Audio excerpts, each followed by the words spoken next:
Coucou, bonjour, c'est Nana Takaza et c'est Pelissa. En fait, ça fait longtemps que on a sur le théâtre à Wate juste pour la simple raison to bongisa makambo quoi. To bongisa, to lambela bino biloko bien. Confinement nous a fait défaut pour makambo mokilele qui entre autres comme coronavirus boyebi ndenge tozalaki ba victime biso nyonso.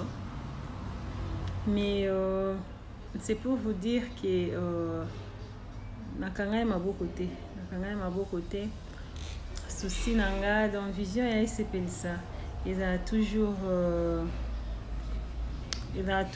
pour to bongisa quoi to SPLSA congolais à l'eli mingi passer les qui dans les pays que nous pouvons faire il y a onde to salaka quoi. Donc naeli bino sango pour le moment je suis dans l'agroalimentaire. Donc je suis dans l'agroalimentaire na Congo. Pour le moment, en tout cas, nous faisons notre mieux. SPLSA a pris les plus moins chers de Kinshasa. Au Italie, Ngombe, Italie, Mbisi, Italie Foufou, Italie Makala, Italie Babilo, Nyonso quoi.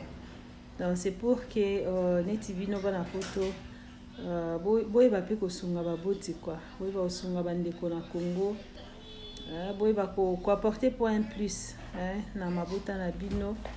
Donc ils sont simples donc ils sont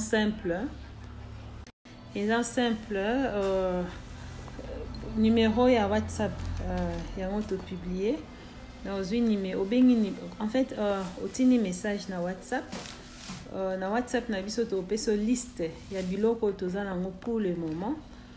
Donc normalement tozana bilo nyonso oko somba na wenze na zando ba miliki makala loso fufu semoule ngombe makayabu bilo nyonso otini message to pesio liste ya ba prix na biso au commander biso to ki otika.